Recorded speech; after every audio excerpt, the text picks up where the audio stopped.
It was one of those nights when the rain didn't just fall, it poured like the sky itself was crying. The small wooden house on the edge of Willow Creek trembled under the thunder, and inside, a man sat near a dim lamp, staring at a pile of unpaid bills that looked heavier than the world itself. His name was Daniel. Once a proud husband, a dreamer, a man with laughter in his eyes. But life had stripped that away piece by piece, leaving behind a tired single father raising his 7-year-old son, Noah, with nothing but hope and the strength of his heart. He didn't know it yet, but that night, that storm was about to change everything. Sparkles, before we continue, if you believe in kindness, second chances, and the power of doing good even when no one's watching, please like, comment, share, and subscribe to the channel. Your support helps us bring more stories that touch the heart and remind the world that compassion still exists. Sparkles. The wind howled outside as Daniel tucked Noah into bed. Their roof leaked in places, and the floor creaked when he walked, but it was home. He had built it with his own hands after his wife, Emily, passed away from an illness they couldn't afford to treat. Since then, Daniel had been doing odd jobs, fixing fences, repairing cars, cleaning gutters, anything that could bring a few dollars to keep the lights on. But lately, even that was becoming harder.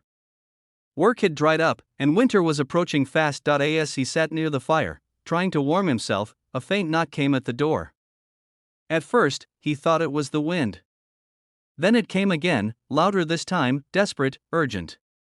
He opened the door to see a young girl standing there, drenched to the bone, shivering, her hair plastered to her face. She couldn't have been older than 16. Her clothes, though soaked, looked expensive, not something you'd see in their small, forgotten town. I got lost, she stammered, her voice trembling.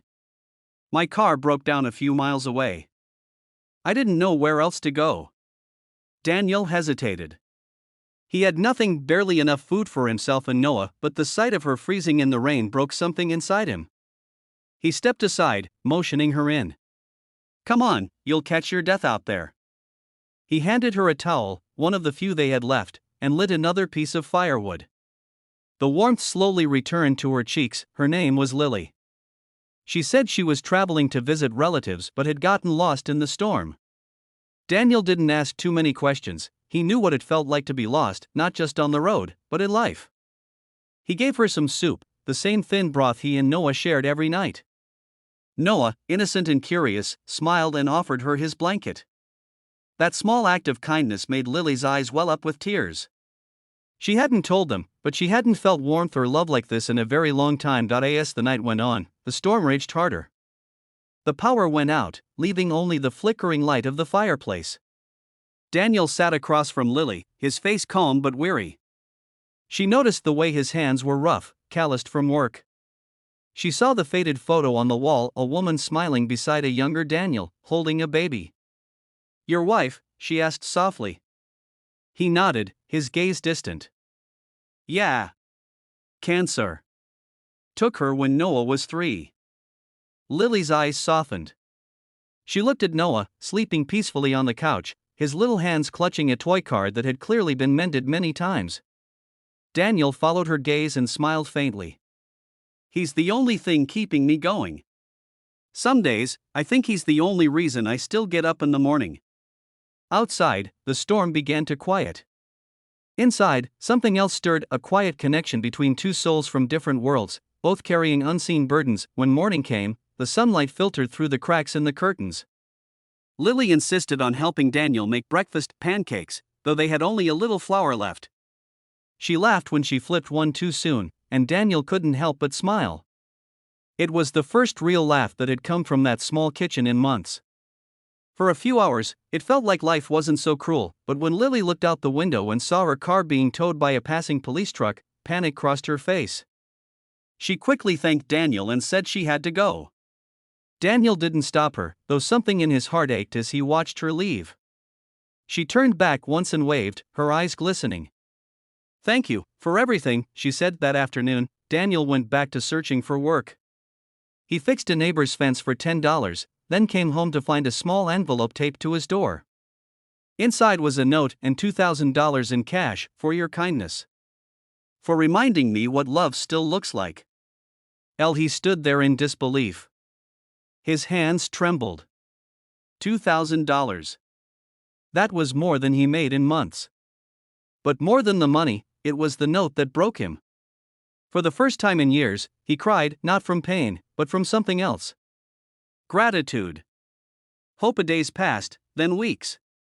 Daniel used the money to buy proper food, fix the leaking roof, and buy Noah new shoes.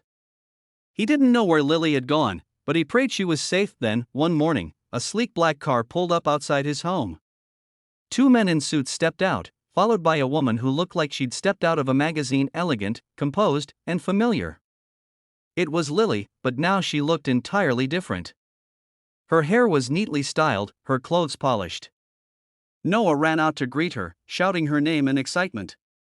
Daniel froze, confused. Lily smiled, her eyes shining with tears. Daniel. I wasn't honest with you that night.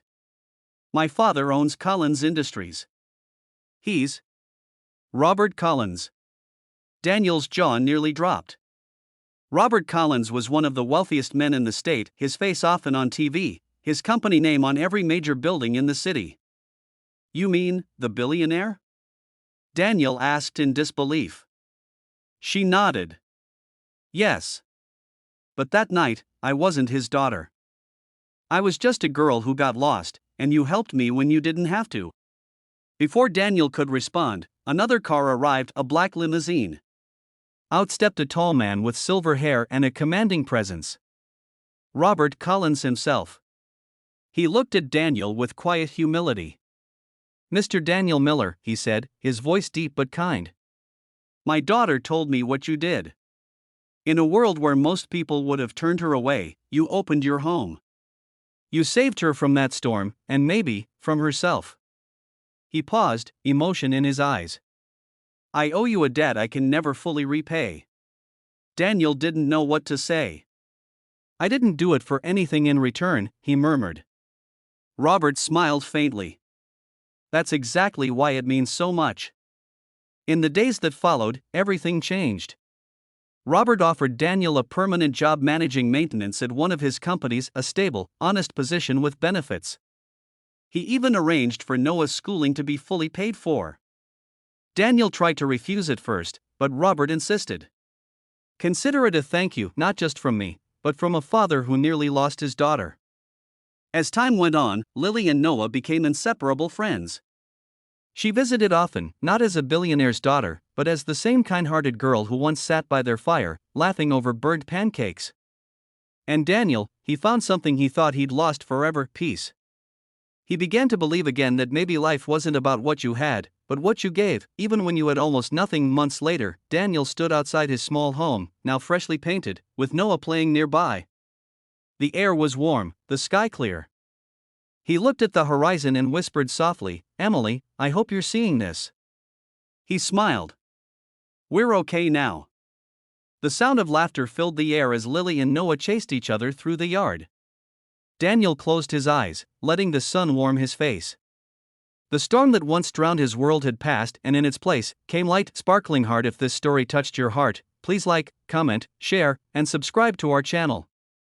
Every engagement helps us spread more stories that remind the world kindness still matters, and even small acts can change a life forever.